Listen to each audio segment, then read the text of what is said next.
Gustavo, a gente já indicou esse carro aqui uma vez no canal, né? E a gente nunca conseguiu gravar o Ford Fiesta ano 2010 com motor 1.6 VTEC Rocan. E para ter certeza se ele vale a pena ou não, o que ele dá problema, onde que ele é bom, onde que ele é ruim, nós trouxemos um com quase 200 mil quilômetros rodados. Ou seja, dá para fazer uma boa análise.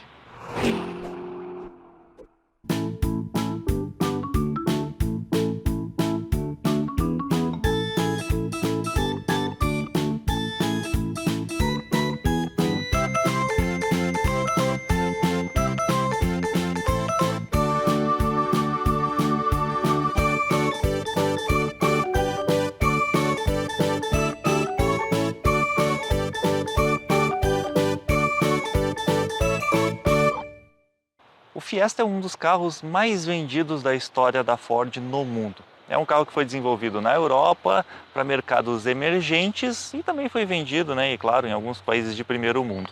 O projeto dele começou em 1972. Uma coisa que é engraçada é que esse nome não pertencia à Ford e reza a lenda que ele foi cedido gentilmente pela GM. Bom, se fosse hoje em dia, com certeza não teriam cedido, né, porque eles patenteiam até o parafuso da roda. Aqui no Brasil a gente não recebeu a primeira geração nem a segunda, a gente acabou recebendo só a terceira geração, aquele mais quadradinho, a partir de 95, já no final de vida útil dela, porque em 97 ela saiu de linha. Depois, em 96, a gente começou a fabricar a quarta geração aqui no Brasil, em São Bernardo do Campo.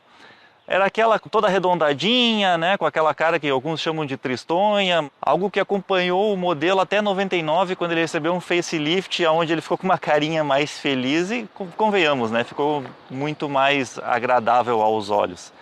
Em 2002, nós começamos a fabricar a quinta geração, mas também foi a geração que foi responsável pela inauguração da fábrica de Camaçari, na Bahia. Para quem não lembra, teve todo aquele rolo com o governo do Rio Grande do Sul, essa fábrica era para ter sido aqui em Guaíba, do fim não foi e tal. Mas enfim, esse carro aqui também é o carro que cedeu a plataforma para o EcoSport, o carro que inaugurou o segmento dos super compactos SUVs, né? Aquele realmente um hatch bombadinho que na verdade deveria ser chamado de crossover. Esse aqui já é o segundo facelift da quinta geração. Também é o último ano de produção desta versão aqui, porque o ano 2011 recebeu aquela cara um pouquinho mais nova. Eles chamam de estilo Kinetic, mas eu prefiro chamar de Stormtrooper do Star Wars, né? Com aquele rostinho parece o capacete dos soldados lá. Bom, mas uma coisa que é importante falar, se você está procurando um Fiesta usado ou qualquer outro carro, né, de outra marca que não seja de primeira mão, é importantíssimo tu consultar a placa dele na empresa olho no carro antes de fechar negócio. Por quê? Porque essa empresa vai te dar um histórico completo sobre sinistros, leilões, pendências judiciais, financeiras e mais um monte de outras informações importantes para não te incomodar no futuro. E usando o nosso cupom Opinião Sincera ainda tem 15% de desconto nos serviços deles, que já são bem em conta perto do benefício que tu vai ter. Mas o que a Ford fez de diferente nessa quinta geração em relação às anteriores? Além do design, obviamente eles também procuraram melhorar a ergonomia do carro como um todo. Então eles aumentaram o espaço interno, aumentaram a distância entre eixos, tornaram o carro todo ele muito mais agradável, muito mais utilizável. Não é à toa que esse aqui foi o Fiesta que mais vendeu, ficou mais tempo no mercado. Ele foi vendido de 2002 até 2014, ou seja, são 12 anos de história. E uma das coisas bem interessantes é que na época ele fez até moda. Eu vou mostrar para vocês, mas antes eu queria mostrar um negócio que eu acho bem interessante. Então o K também tinha isso. Para abrir o porta-malas, tem um botão de abertura elétrica no meio do painel. Tu também pode fazer isso com o uso da chave aqui atrás. O porta-malas desse carro está bem dentro do tamanho esperado para a sua categoria dos hatches compactos. Ele tem 305 litros. Eu diria que até um pouquinho maior do que alguns projetos novos que tomaram o seu lugar, como o Onix, o Etios e por aí vai. Mas uma das coisas que é engraçado de se entender é que o Fiesta ele não era o carro de entrada da Ford. O K era o carro mais barato, inclusive o K não tinha a versão 4 portas para vender aqui no Brasil e nem no mundo inteiro, acabou não saindo, ficou só no projeto. Já o Fiesta, ele conseguiu vender mais do que o K e praticamente foi o único da sua época a fazer isso. Por quê? Porque as pessoas entendiam que era praticamente o mesmo carro com alguns benefícios a mais para a família. Enquanto nas outras marcas, os seus concorrentes que mais vendiam nos mais baratos, na Ford o Fiesta conseguiu esta façanha. Agora uma coisa que é bem engraçada é que, se vocês lembrarem do Corsa C, aquele que inclusive a gente já gravou aqui no canal, vocês vão lembrar da inspiração da sinaleira traseira. É exatamente a mesma e esses dois carros vieram mais ou menos na mesma época. Bom, isso gerou bastante polêmica, bastante discussão. Hoje em dia a gente está até acostumado com isso, né? Afinal de contas, o Onix, o Gol, o Polo e alguns outros carros aí têm a traseira toda mais ou menos parecida. Os primeiros Fiestas a virem para o Brasil vieram equipados com o motor Endura 1.3. Era um motor de tecnologia muito ultrapassada, inclusive lá na Europa já tinha um mais moderna. Ele tinha o comando de válvulas no bloco, vareta e tal. Parecia mais aquele CHT que equipou o Corcel do que qualquer outro motor. Mas ele era um motor bastante confiável, ele não costumava dar problema. E era fraco, né? Tinha só 60 cavalos de potência. Pois bem, a quarta geração ela recebeu uma versão nova do Endura com um pouco mais de potência e ele foi nacionalizado, começou a ser fabricado lá na fábrica de Taubaté. Além disso, a quarta geração também recebeu o motor Zetec 1.4 16 válvulas, motor absurdamente tecnológico para a época, porque ele era todo em alumínio, tinha duplo comando cabeçote e as 16 válvulas e um motor pequeno que não era tão comum assim. Mas ele tinha só 88 cavalos. Bom, era um motor confiável também, mas ele não correspondia exatamente à necessidade dos consumidores. Quando os engenheiros da Ford começaram a desenvolver esta quinta geração aqui no Brasil, eles entraram numa guerra violenta aí com relação a quem iria produzir o motor. A Ford queria trazer esse motor de fora e os brasileiros, é óbvio, queriam gerar empregos para nós. Eles então começaram a trabalhar muito forte em novas tecnologias, principalmente de fabricação. E uma das coisas que eles conseguiram foi produzir o motor mais barato do que qualquer outra planta que a Ford tivesse no mundo. De que forma? Em vez de eles usarem um processo de têmpera no cabeçote, que demora várias horas e despende um valor considerável em energia, eles conseguiram mudar a liga do alumínio e esse cabeçote ele simplesmente não necessita mais de têmpera. Isso gerou até um prêmio interno para a Ford e, claro, eles aproveitaram algumas outras tecnologias que a Ford já vinha desenvolvendo antes, né? Que, por exemplo, os balanceiros roletados do cabeçote. Então, o motor 1.0, ele conseguiu ter mais potência do que o Endura 1.3. Na verdade, esse 1.0 Rocan, ele era o 1.0 mais forte da sua época, ele tinha 65 cavalos. Para hoje não é tão impressionante assim, mas na época toda a imprensa e os consumidores ficaram realmente muito satisfeitos com a evolução que a Ford trouxe para o mercado. Esse 1.6, ele começou só na versão a gasolina, então ele tinha 98 cavalos de potência. Depois, quando ele se tornou flex, ele passou a ter 105 e 111 cavalos, andando a etanol. Só que em 2009 mudou a legislação das emissões e ele acabou perdendo um pouquinho. Esse aqui tem 101 cavalos a gasolina e 107 a etanol. Não é uma diferença tão considerável assim, na verdade. E ele continuou sendo muito bom. Uma outra grande vantagem dele em relação aos outros de sua época é que ele não necessita de muita manutenção. A correia dentada dele, na verdade, não é uma correia, é corrente. E segundo a Ford, durava a vida útil do motor, que estimados no mínimo 240 mil quilômetros. Pois bem, eu na verdade já vi carros com muito mais do que isso rodando sem nunca ter aberto o motor. Mas não significa que esse motor não tenha nenhum tipo de problema. O coletor de admissão dele está virado para frente. Até aqui tudo normal, é até melhor, porque ele pega o ar frio, isso dá mais potência, melhora o rendimento do motor. E como ele era um cabeçote de fluxo cruzado, algo que também não era muito comum para motores pequenos de 8 válvulas na época, o escape sai para trás. Bom, aqui está o grande defeito desse motor, um dos. Por quê? Porque o motor fica muito perto da parede de fogo do monobloco e com isso o calor ele acaba retido aqui no meio e ele tende a subir. Olha o que a Ford colocou aqui em cima, a bobina de ignição. O que é muito comum acontecer nesses motores, tanto 1.0 quanto 1.6? Ele começa a receber muito calor na bobina e ela vem a queimar antes do normal. Isso não acontece quando tu viaja bastante, isso acontece mais com quem anda muito na cidade e fica naquele trânsito parado, aquele arranca e para, não tem tanta ventilação aqui no cofre do motor. Mas aí eu vou dizer uma coisa importantíssima para vocês. Se por um acaso o carro de vocês começar a falhar, troquem a bobina, o cabo de vela e as velas, tudo junto. Ah, mas foi só a bobina que queimou. Gente, eu infelizmente tive um problemaço gigantesco com isso. Eu troquei só a bobina quando a gente tinha um K, que era exatamente o mesmo layout, o mesmo motor, e acabou queimando o módulo de ignição depois, porque eu não tinha trocado os cabos de vela, e aí as bobinas queimaram de novo e por aí vai. Se torna uma avalanche, é um inferno isso. Para não ter problema, começou a falhar, tu começou a sentir que ele ficou perdendo potência, troca todo o conjunto e não te incomoda, nem é tão caro assim. E como eu estou falando em aquecimento, nada melhor do que falar sobre o sistema de arrefecimento, ou seja, que faz a água circular para tirar o calor do motor. Aqui tem outro grande problema nesse carro, na verdade são dois. A válvula termostática, que é a válvula que controla o fluxo de água quando o motor está frio ou quando ele está muito quente, né, para o motor não superaquecer, ela é eletrônica. Até aí tudo bem, o problema é que ela estraga, e ela estraga antes do previsto, e ela não é nada barato. Todo mundo que já teve um desses com pouco mais de 60 mil quilômetros, provavelmente já teve que trocar essa peça. Eu digo provavelmente, tá? Porque tem alguns casos que não precisa. Outro problema está no reservatório de água do radiador.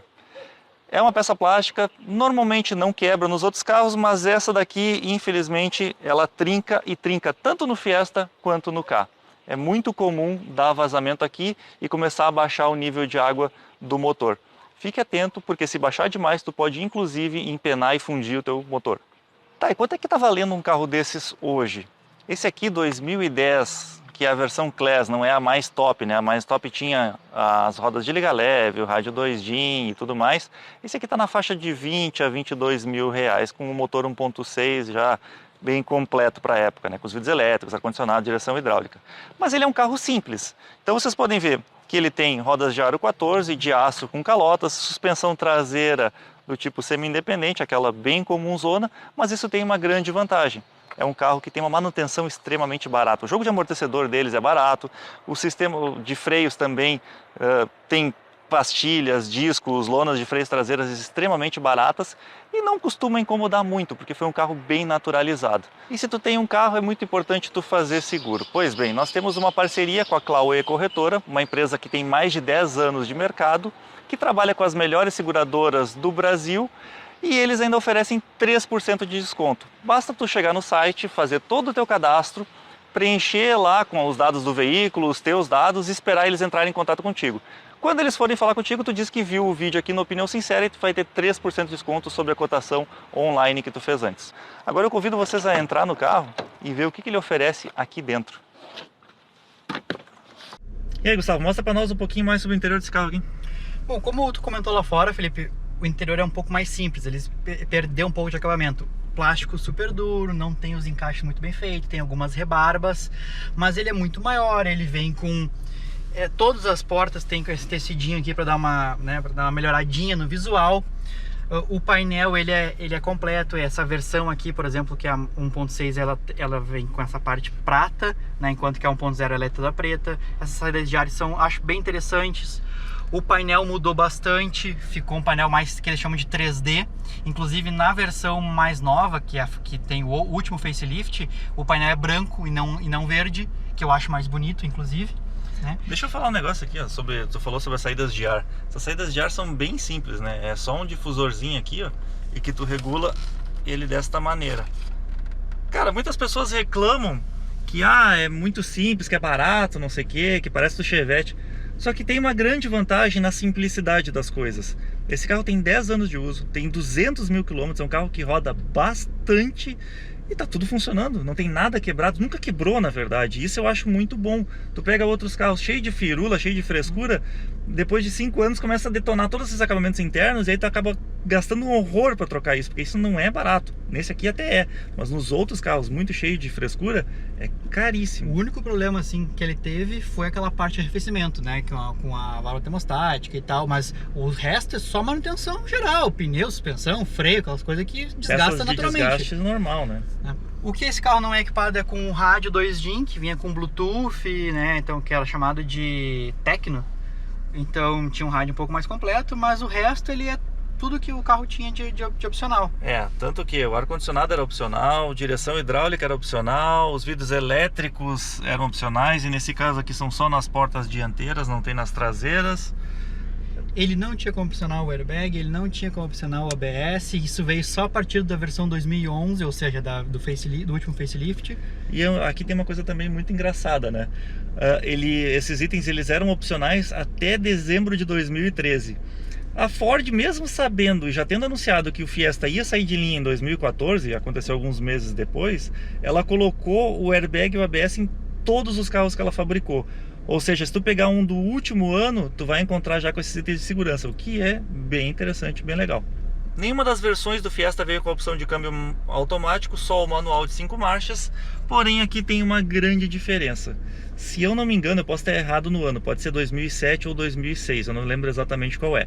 Mas a partir de um desses 2 anos, a Ford começou a colocar um câmbio com um engate muito melhor do que o anterior. Antes ele era varietado, tá? Então as marchas elas entravam... funcionava, mas assim, era aquela meio borrachuda, aquele engate meio bobão. E a partir dessa nova versão, que se eu não me engano ela coincide com os motores flex, ele ficou muito, mas muito melhor. A marcha dele, ela praticamente entra sem esforço nenhum, ela ficou super precisa. E uma das coisas que a gente percebeu nesse aqui, né, mesmo com todo o desgaste de 200 mil quilômetros rodados, tá melhor do que muito Fiat que a gente já gravou. Tá bem melhor que muito Fiat. E eu acho legal também porque na Volkswagen, por exemplo, o engate é bom, mas eu acho o câmbio muito baixinho, né? Esse aqui ele é bem alto, ele fica bem perto da mão, eu acho muito bom isso, a posição, a ergonomia dele é muito boa. Exatamente, a ergonomia é muito boa. E falando em direção e volante, eu só queria fazer um detalhe. A minha cunhada teve esse carro durante vários anos também, e isso aqui que está acontecendo nesse carro, acontece em todos, que é o desgaste do volante. Claro, esse aqui tá com 200 mil quilômetros, iria ter o desgaste? Sim, mas da minha cunhada com 60 mil quilômetros o volante já estava destruído, a gente já teve que fazer a troca do volante, ou seja, essa parte aqui realmente não tem uma qualidade muito boa. Na verdade isso aqui não é que não tem uma qualidade muito boa, né? Tem pessoas que têm um ácido úrico maior nas mãos e aí acaba detonando com mais facilidade o volante.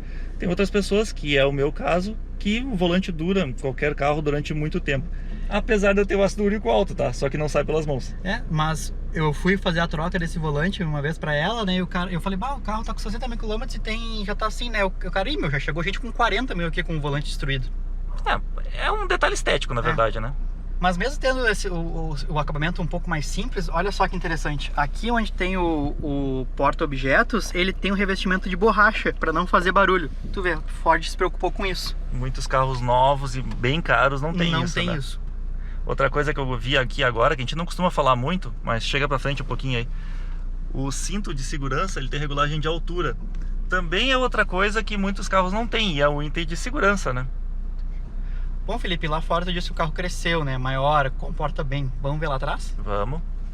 Ó, isso aqui explica por que o Fiesta vendia mais que o Ka. Tu já andou atrás do Ka? Eu andei, eu tive um Ka. É verdade, tu teve um Ka.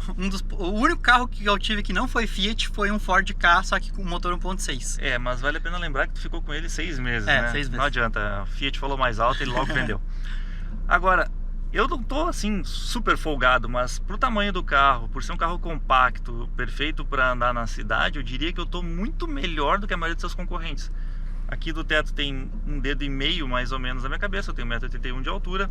O banco regulado para mim, eu tô com as pernas encostadas nele, mas não tá empurrando para frente, ou seja, eu tô no limite já da regulagem. Se eu fosse um pouquinho maior, né, já ficaria meio complicado. Mas melhor do que muitos outros carros que a gente já testou. Exato, e a posição das pernas também fica boa, né, Gustavo? Não fica muito erguida nem nada.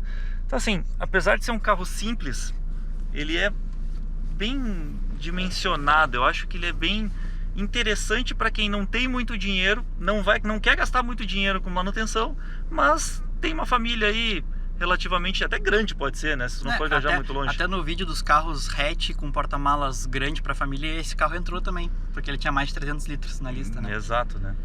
Claro, aqui começa a mostrar um pouco a simplicidade, né? Não tem encosto de cabeça para ser ocupante, não tem o cinto de 3 pontos, mas na época também não era tão difundido tudo isso, né?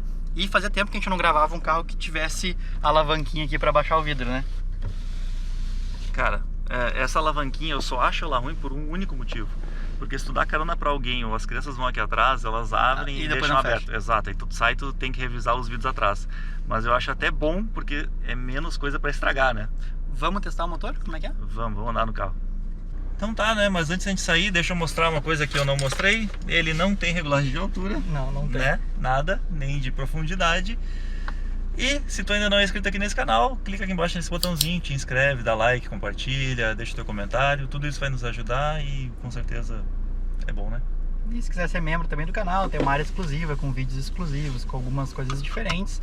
Clica aqui no botãozinho também, seja membro. Gustavo, a primeira coisa que eu percebi, ele anda muito mais do que o 1.0. Então, com certeza. Eu te digo isso porque minha esposa já teve um K da versão que era só gasolina, 1.0, e depois um K 1.0 Flex. E esse aqui não tem nem comparação, ele tem mais torque em baixa, ele anda bem de alta, né? Claro, não é um desempenho esportivo, mas é o que tu precisa para fazer uma viagem com segurança, né? E andar na cidade com tranquilidade. Sim, o meu carro era 1.6, que é essa mesma mecânica, né? E o Fiesta da minha ex-cunhada também era essa mesma mecânica, eu dei bastante nesse carro. E sempre gostei, sempre me agradou muito andar no carro, sabe? O que me agrada? A embreagem sempre foi muito leve, a embreagem hidráulica sempre muito leve, os engates da marcha era muito bom, o carro era gostoso de andar, tinha tipo, pra cidade era bom, tinha uma resposta boa de baixa, andava bem de alta. Sabe que é impressionante que a direção é hidráulica, mas parece que ela é elétrica, né? Porque tu não sente peso nenhum, ela tem o peso ideal. Claro que a gente sabe que se tu comparar com os Fiat atuais, por exemplo, ou alguns outros fabricantes, ela tá mais pesadinha. Mas não é absolutamente nada que te incomode. Eu acho isso aqui perfeito, o ajuste muito bom. É um carro que não tem o isolamento acústico premium, né? Inclusive perdeu isso em relação à quarta geração e à terceira que vieram para o Brasil antes. Mas ainda assim, ele também não é tão barulhento, né? Em 2011, quando eles fizeram o último facelift, eles melhoraram a parte acústica. Eles aumentaram um pouco esse isolamento e melhorou. Não ficou ainda tão bom quanto era antigamente. Não era um carro premium também, né? Mas melhorou bastante. Essa era uma grande reclamação dos donos desse carro aqui. O barulho externo entra muito aqui dentro. É que eles reclamavam porque eles não conheciam o Kwid ainda. Cara, agora não tem explicação. Como é bom o engate das marchas desse câmbio, cara. Eu digo não tem explicação por quê? Porque quem andou nos Fords mais antigos, que tipo, até mesmo o Escort, né? Que tinha aquele câmbio varietado, sabe o quanto a Ford evoluiu nesse quesito. E sabe o que está me surpreendendo agora nesse aqui, que tem 200 mil quilômetros? 199 mil, né? Quase 200. Ah, não é 200. 199.747 nesse exato momento. Quase 200. É que ele não faz tanto barulho interno quanto eu achei que ele fosse fazer. Por isso que eu tô te falando, cara. É um carro que, apesar da simplicidade dos plásticos mais comuns e tal, ele se manteve bem, né? Ele envelheceu bem ao longo desses anos. Tá, mas e aí, tu quer dirigir? Deixa eu dar uma volta. Bem, embora ele não tenha a direção com regulagem, ele tem o banco com regulagem. Eu tive que dar uma subidinha aqui agora porque eu tava muito baixo. O Felipe é muito mais alto que eu, né? Uau, muito mais. Uma outra reclamação também das pessoas, e que quando eu andava também sentia isso, é que o banco ele não te apoia tanto. Ele é muito reto essa parte aqui do lado, tanto embaixo quanto em cima. Então é fácil fazer uma curva um pouco mais rápida que ele te jogar um pouco para os lados. E aí eu vou dizer mais, a partir de 2009, se eu não me engano, a Ford fez uma redução de custo nesses carros, em que ela simplificou os bancos, para não dizer outra coisa, tá? Ele ficou bem pior. Até 2008 esses bancos eram mais confortáveis, tanto no K quanto no Fiesta. Eles são duros, né? Eles são duros e ainda não tem esse apoio que te... O desenho, na verdade, é o mesmo, mas antes eles eram mais macios. São detalhes que a gente fala aqui que talvez você, quando for andar, não dê muita bola, mas a gente tem que falar porque é o que a gente está sentindo, né? Eu acho importante falar sobre isso. Não que seja totalmente ruim, mas... enfim, é importante. E é um carro, como tu comentou, Felipe, que a manutenção também não é cara, né? Embora a Ford não seja conhecida pela manutenção tão barata, mas na verdade não é barata a manutenção dentro da concessionária, onde o pós-venda não é bom, o pessoal reclama muito e eles cobram muito caro uma revisão na concessionária, mas se fizer uma manutenção fora, comprar peças fora e fazer no teu mecânico de confiança, não é caro a manutenção. Mas como a manutenção não é cara fora da concessionária, o seguro também não é muito caro, até porque não é um carro muito visado. O seguro desse carro aqui está saindo 1.250 para o dono do carro, né? Cara, é um seguro extremamente em conta, de acordo com a proposta do carro também, né? E tu falou antes das peças que não são caras da concessionária. Mesmo da concessionária eu já comprei peça barata, tá? Que bom. Tá aí o consumo, Gustavo. Consumo não, eu não acho elevado, pelo menos pro tipo de motor que é o tipo de carro, né? Na cidade, em torno de 9 km por litro, o dono do carro consegue até chegar a uns 10, mas ele é A gasolina, mas ele é um senhor, então ele anda bem devagarinho mesmo. E na estrada é fácil fazer 14,5 com ele. Eu vou dizer mais pra vocês, tá? Pra quem já teve o 1.0 Flex, eu não recomendo o 1.0 por causa destes detalhes. Primeiro, ele anda muito mais do que o 1.0 Flex, ele gasta praticamente a mesma coisa que o 1.0 Flex. O 1.0 a gasolina pura era melhor do que o Flex, ele era muito mais econômico e tinha mais força, inclusive. Isso o pessoal comenta muito, que o 1.0 faz a mesma coisa que o 1.6.